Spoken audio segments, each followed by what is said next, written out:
ใหม่สงขะพี่น้อง FC ของเขากูเจ้ากูตนกูป้าพี่น้องผู้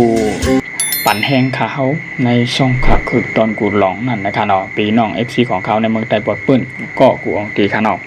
วันเหมือนในก่อเมียนมาในวันที่21เดือนธันวาคม2026นั่นนะคะเนาะข่าวใจวันช่องขาคือตอนกูหลงจังแต่ละมีหัวข้อข่าวอิดอ่อนปดตอนนึงเจอกับพี่ลองในน้ำปังหลายไว้เสียไหลเงียบละเย็นกว่ากำหนึ่งเนาะอ่ำไรมาลาดโดยลองในช่องแคบทะเลหุมุดก่อหลายๆวันน่ะเป็นกำไรค่ะเขาดีมาลาดโดยลองปั่นเผาผักตอนถึงปอบพี่น้องของเขาว่าไรถ่อมไรเย็นกันเนาะเกี่ยวกับไปลองในน้ำบางหลายช่องแคบทะเลหุมุดนะคะนะมีการบนห้องว่ามี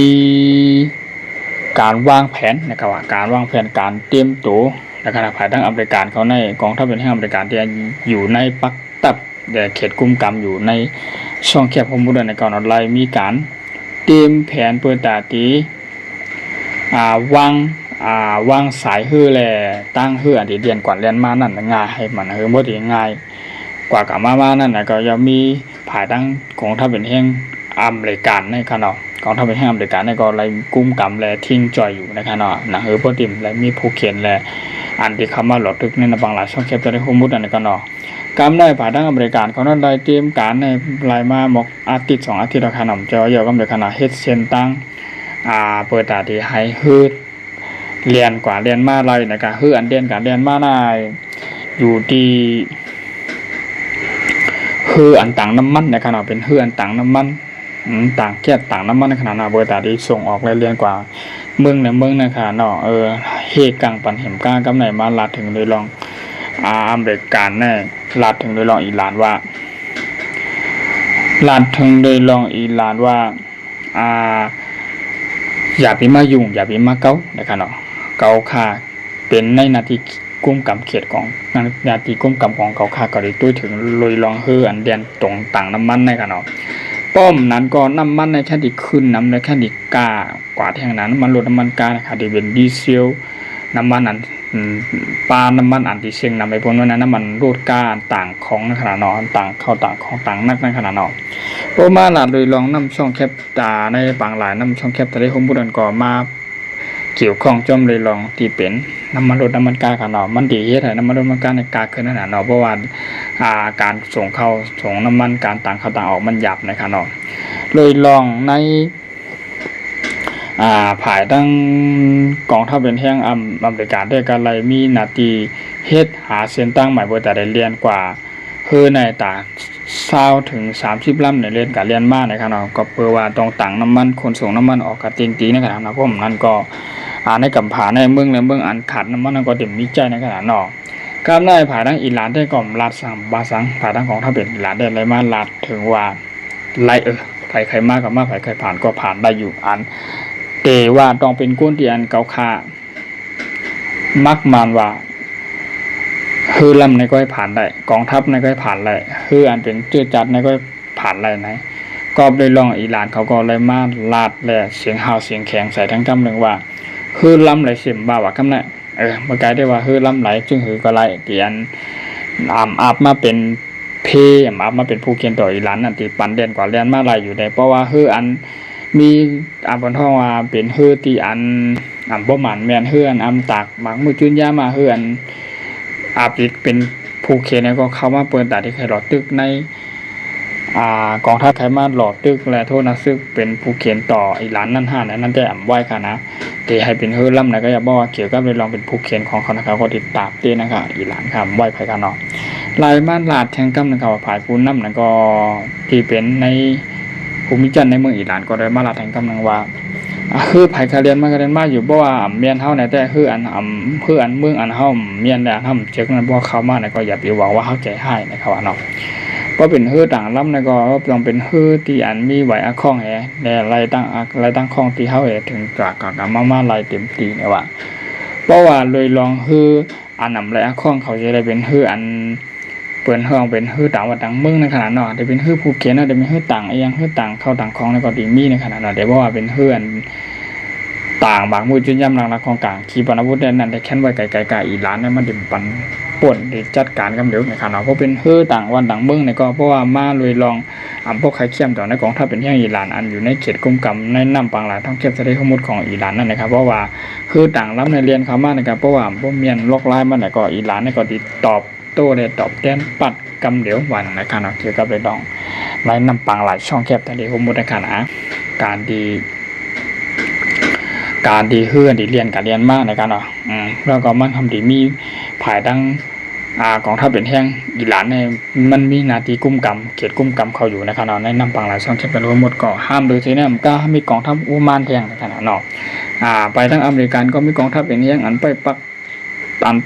ตังว่าเห็มก้าโดยถึงเฮือดีเรียนการเรียนมากในขณะใน1 วัน20 ถึง 30 ลำขณะปกติส่งน้ำมันส่งเข้าออกในขณะนอกเพราะว่าได้ส่งเข้าส่งออกในก็มันก็ที่เฮ็ดให้ในกำผากูเมืองที่เลยหับพอจ่าลงมันในขณะเกี่ยวกับได้ลองในน้ำปังหลายช่องแคบทะเลหมุดในขณะไปเยี่ยวไปไว้ในขณะเกี่ยวกับได้ลองในน้ำปังหลายช่องแคบทะเลหมุดในก็เลยลองที่ไหนเสียแลก็ได้มีการปึดกันโทษซึ่งหลอกตึกกันเมื่อป่นมาในขณะป้อมาลานโดยลองมือป่นมามืออันไปมีปังตึกกันในคือในเรียนก่อนเรียนมาเป็นหัวปากลำมันขนาดบ่ได้ส่งเข้าส่งของส่งน้ำมันกูเชื่อกูลองเกี่ยวกับเรื่องเกียรติว่าน้ำมันโดนน้ำมันก๊าซที่ในขณะก็ไม่ได้ว่าเสร็จแล้วมีปังตึกกันทั้งอเมริกันและอิหร่านเนี่ยมีปังตึกกันมาเย่าเนี่ยน้ำมันโดนน้ำมันมันก็เกียรติที่ไหนคือก็ยามส่งตาปากลำเนี่ยก็อาปียอมมาเป็นตา50 ลำอีก30 ลำกันนั่นก้อยเนี่ยเก๋ก้อยแต่ว่าเปิดตาที่ให้รอดพี่รอดหลานนั่นเปิดตาที่ให้มีเจ้าหน้าที่ประดังทหารจุ่มเหม็นแห่งอเมริกานั่นก็ไล่ปันตั้งจอยเทียมหนึ่งก็ไล่ป้ายตัวถึงเปิดตาที่เฮือนเรียนกับเรียนมานั่นไล่ทบเพียนั่นจะมีไผ่มายืมมาเก้านั่นในขณะประดังของทัพเป็นแห่งอเมริกันก็ไล่จอยถึงเต็มตีในขณะทำไมอิหร่านก็เลยมีการเตรียมมือเลยไปหับมือกันนั่นก็ขนาดเพราะมาเป็นลองมันอิหร่านในลาดกำซื้อได้กำหมันมันกำเดี๋ยวขนาดเพราะว่ามาเลยเพราะว่าคือลำหลายเข้ามาเลยหลายข้องเลยเรียนป้วนกว่าป้วนเปลี่ยนในนาทีเขตกุ้มกำของทัพเป็นแห่งอิหร่านเขาในเขาก็เตรียมไว้เขาตีไรใจอย่างที่มันเกี่ยวกับไปลองให้จัดการให้มันหลับคือลำนั้นก็ให้มันก่อยกำเดียวในตบเข้ากับกำเดียววันในขณะอิหร่านได้ลาดว่ายอมไผ่อิหร่านได้ถึงว่าในย่ามพ้องไปแล้วในก่อนเพื่อนดีเรียนส่งแก้ว่าส่งน้ำมันเพราะจำที่เมืองอิหร่านของทัพอิหร่านในก็อิหร่านก็เลยมีการไปหับมือแหละไปจัดการอยู่ตาเสียในขณะโดยลองในเงาลายเกี่ยวกับไปลองตั้ง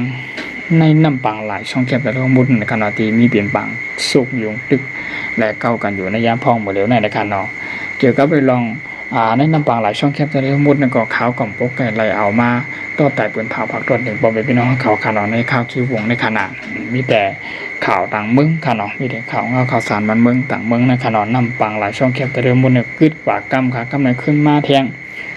ก็เปิดมาจะคือหลานในอเมริกันเขาในฮิตเซนตั้งเพื่อตาเดียมเรียบประจำอิหร่านในขณะนอดีต่างภายดังเฮอในขณะต้องเรียบกับทั้งผังเมืองอุมานาเรียบกับทางผังนั่นคือพวกเต็มเลยกว่าเรียบกับจำตั้งของทัพอิหร่านอันเป็นกุ้มกำอยู่นั่นในก็เปิดว่าพอเปิดว่าบ่ว่าเรียนอันเฮอลำไหนลำหนึ่งเสียมก้าบ่ว่าเรียนมาจำในกองทัพเป็นอย่างอิหร่านนั่นปีเงี้ยยื้อก็จำเป็นกว่าอะไรเที่ยงในขณะเพราะว่าเรียนคำว่าผ่านในน้ำแรงอันจับกองทัพเป็นอย่างอเมริกันและอันโอมานนั่นแต่ก็มีบุญพรปีเงี้ยพี่สังในขณะปีกว่าอะไรไปรวมอยู่ในขณะเพราะว่าอิหร่านนั่นแต่ว่าอิหร่านนั่นแต่หำหัวเป็นจื่อในก็มันไว้หน้าไปในขณะนอกเพราะว่ามาเมียนเรื่องเป็นล็อกหนุ่มใจไล่นะก็มาดิปัดคำเดียวกันนะอิหร่านเนี่ยหัวขาวนี่ก็เป็นข่าวเงาที่อันเกี่ยวกับเรื่องนั้นนำปังหลายช่องแคบที่เขามุดในขณะนอกเฮไทยในกำผานี่แหละกูเจ้าคือในขณะที่อันเฮไทยเกี่ยวกับเรื่องน้ำมันรถน้ำมันก๊าซก็คืนขันเงินก็โยบลงขันคำก็กาคืนนะคะเนาะในข่าวก็ใจวันช่วงกับตอนกูลองช่องในก็เตะ